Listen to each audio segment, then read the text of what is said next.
My family has always supported me in 100% in my mental illness, and if it wasn't for their support, I would never have made it. I know I wouldn't have made it.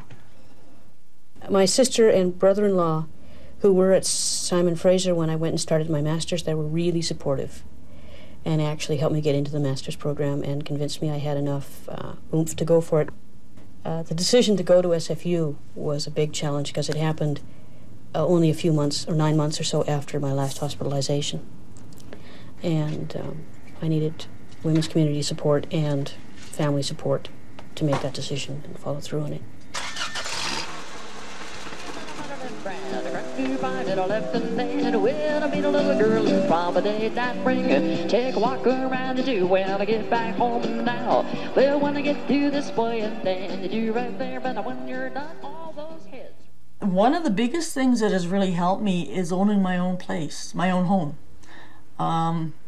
That gave me a lot of stability, knowing that I've got this place, nobody can take it away from me, the rent's not going to go up.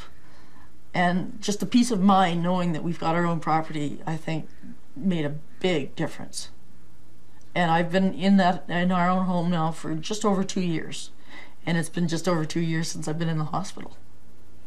The fact that I had Coast Housing to come back to help me heal too. And I remember some people at Riverview saying they couldn't get out because they didn't have a place to go to. I live now on a pension in Coast Housing, which is really great housing. There are no supervisors except one social coordinator who doesn't interfere. And there's good upkeep and the buildings are charming. I really like where I'm living now. It's housing for the mentally ill. And all my friends in the building have been mentally ill at one time or another. When I left this morning, they said, "Where are you going?" And I said, "To Riverview." And they said, "No."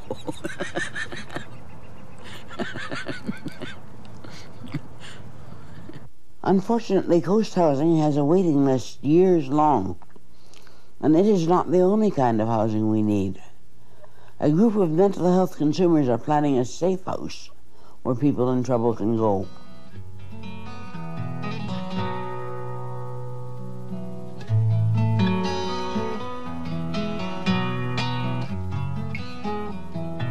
I don't think I had a mental illness to begin with.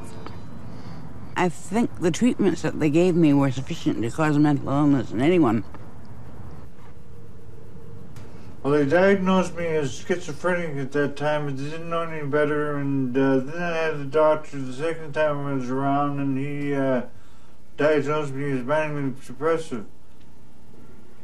Now I'm diagnosed as schizoaffective.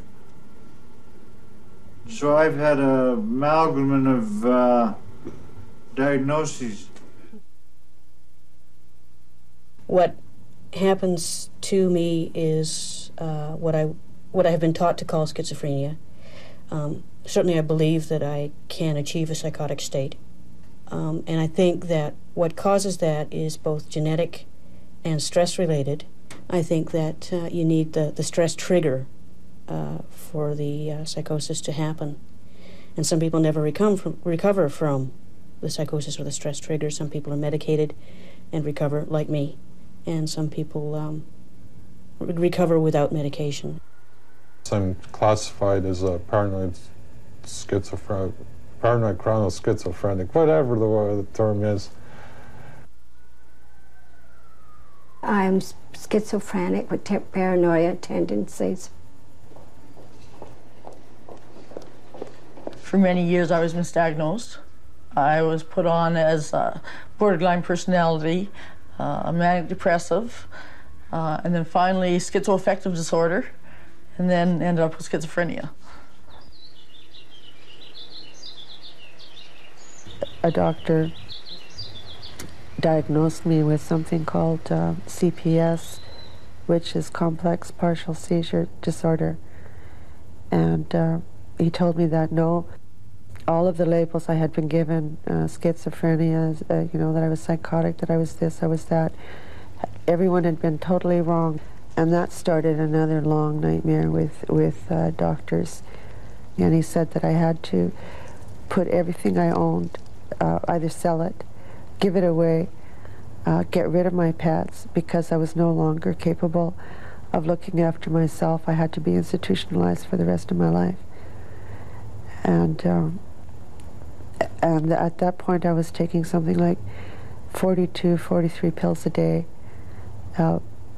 for this so-called seizure disorder. What I did instead of going, I refused to go to the hospital, and I threw away all of my medications.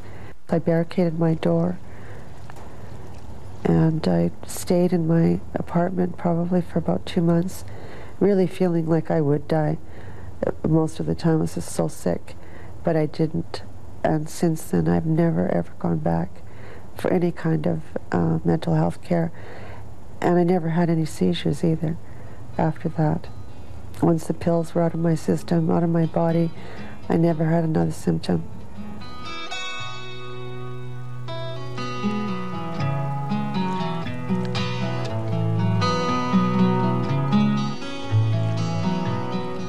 I feel supported by having friends in the house where I live and friends around the neighborhood. Many of them date from my library days instead of my priest clinic days. And they seem to trust me as a human being and don't treat me as a schizophrenic. I think the respect of the community would help. The feeling that you hadn't got to hide something all the time. That would aid immeasurably with anybody's healing.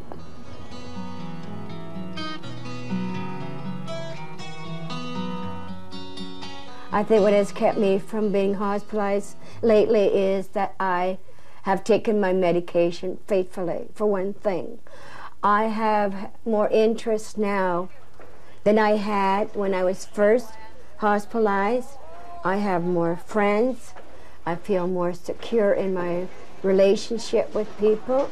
I didn't trust people. Now I'm beginning to trust a lot more. Hey! That a girl. Right now I'm the mental health consumer advocate in Quesnel, and I keep really busy filling out papers and going to doctors' offices and stuff, helping people.